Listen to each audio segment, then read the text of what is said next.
कहते हैं कि यह जो श्रीमद् भागवत की कथा है, दुर्लभा एवं कथा लोके, यह इस लोक में बड़े दुर्लभ से प्राप्त होती है।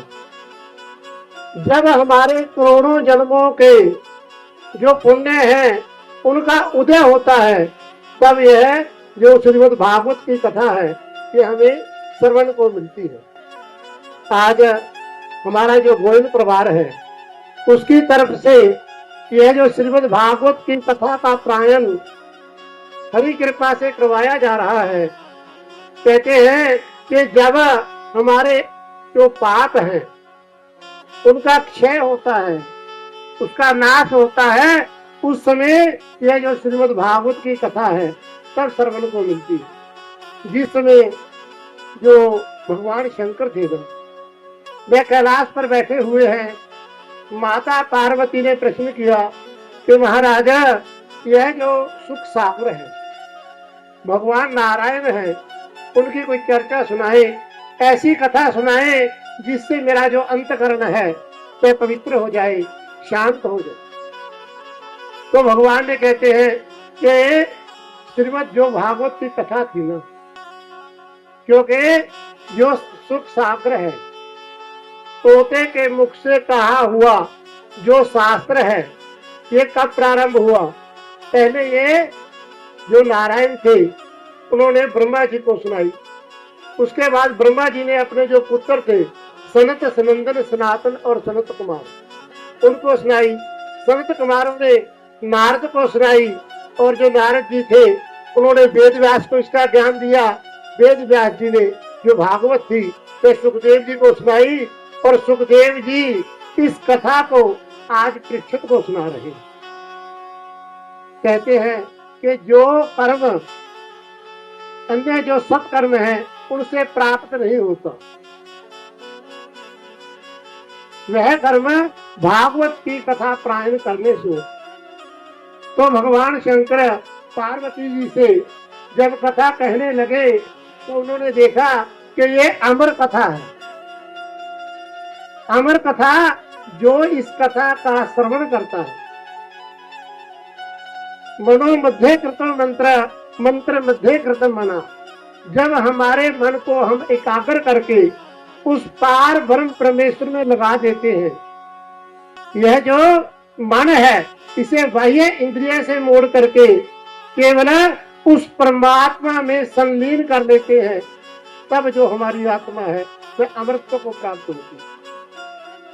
जो स्थान है वह प्रधान कहा गया है। शंकर जी ने जब यह कथा पार्वती जी से कहनी प्रारंभ की तो पहले उन्होंने 3 ताड़ी बजाई। 3 ताड़ी में जो वहां के विहंग थे, पक्षी थे, वो सारे उड़ गए। केवल एक जो तोते का अंडा था, जिसके उड़ने के चांस नहीं थे, पंख नहीं थे, वह रह गया। और भगवान शंकर कथा कहनी प्रारंभ कर देते हैं। जब कथा अर्ध में आती है, कथा का आधा भाग जो पार्वती जी ने श्रवण कर लिया था, उसके बाद निद्रा के कारण पार्वती सो गई। जो हुंगारा भर रहे थे, कथा और कीर्तन में अंतर होता है। आपने पहले जितनी कथाएं सुनी है ना, उसमें कीर्तन सुना। कीर्तन एक भक्ति है। भक्ति का जो पहला है, प्रथम भक्ति संतन करी संगा, संतों पर के पास जाकर के जो संग किया जाता है, भगवान के नाम का कीर्तन किया जाता है, यह भक्ति का एक अंग है।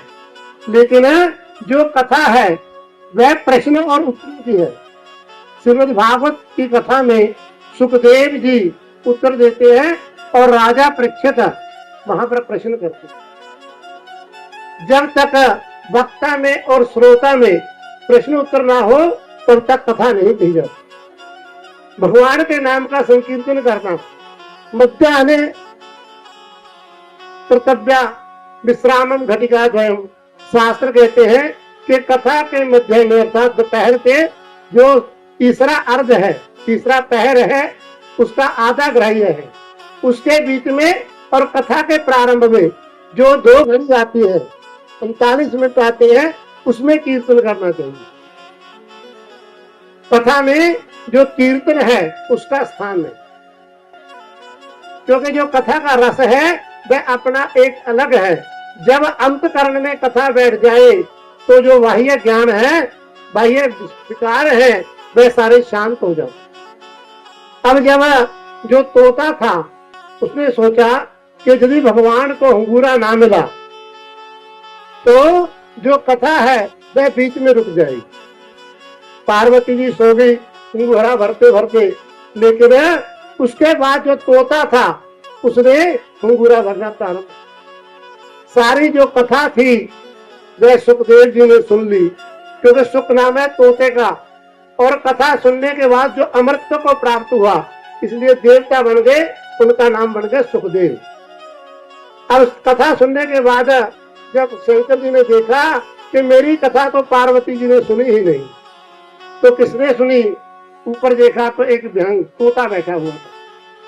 अपना त्रिशूल निकाला और उस तोते को नष्ट करने के लिए छोड़। जो कथा का अपना सार है, जो कथा का अपना फल है, मुक्ति को देना, अब वो जो मुक्ति देना, भगवान अमृत को प्राप्त करवाना। अब अमर हो गया था कथा सुन करके वह तोता। और उसके बाद जब शंकर जी ने वह जो त्रिशूल था वह छोड़ा तो क्या था, आगे आगे तो तोता भागा हुआ है और पीछे पीछे वह त्रिशूल। कहाँ पहुंच गए? वेद व्यास जी की कुटीर में कहते 12 साल तक तोता वेद व्यास जी की जो पत्नी दिवेदमती उनके गर्भ में रहा। 12 साल के बाद फिर 4 साल तक वो शिक्षा प्राप्त। जब 16 वर्ष की अवस्था आई तो जो सुखदेव जी थे वो आत्मज्ञानी, तत्वज्ञानी हो गए।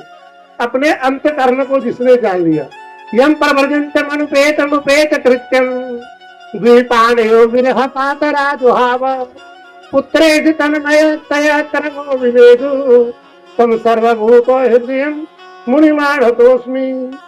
तो उसी समय जब विरक्ति हुई वह घर से निकल गई तो सामने क्या देखते हैं, जो देवमांगन है वे निवस्त्र होकर के स्नान कर रही थी, और आगे से जो सुखदेव जी हैं वे निकल जाते। उन्होंने जो देवांगनाएं थी, अप्सराएं थी, उन्होंने वस्त्र पहनने का कोई विचार मन में नहीं आया। और उसके बाद पीछे पीछे पुत्र पुत्र कहते हुए जो अपना वेद व्यास जी थे तो सुखदेव जी के पीछे जा रहे। जब वो अप्सराओं के सामने आए, देवांगनाओं के सामने आए, तो उन्होंने अपने वस्त्र पहन लिए। तो वेद व्यास जी को बड़ा आश्चर्य हुआ कि जब एक जवान लड़का जिसकी आयु 16 साल की थी, उन्हें देख करके हे देवियों आपने वस्त्र नहीं पहने, पर मैं गतायु हूं, मेरी आयु 4थी अवस्था को प्राप्त है, वृद्ध हूं, मुझे देख करके आपने वस्त्र क्यों पहने? तो वह देवांगनाएं व्यास जी को उत्तर देती हैं कि जो सुखदेव जी हैं वह तो तत्वज्ञानी है, उन्हें स्त्री और पुरुष में कोई भेद नहीं। उनके लिए सीता राम मैं सब जग जानी, करी हूं प्रणाम जोरी जुग पानी। वह तो अपने आप में जो आत्म ज्ञान है, क्योंकि जो आत्मा है यह ना तो पुरुष है और ना स्त्री है, इसका अपना कोई गुण नहीं। महाराजा उन्हें स्त्री और पुरुष का भेद नहीं पता था, इसलिए आपसे जब मन में भेद हो उस समय लज्जा आती। जिसके मन में भेद ही नहीं उससे लज्जा कैसी? उसमें उनको तो ये ज्ञान नहीं है कि ये पुरुष है या स्त्री, वो तो सभी को उस परमात्मा का रूप मानते।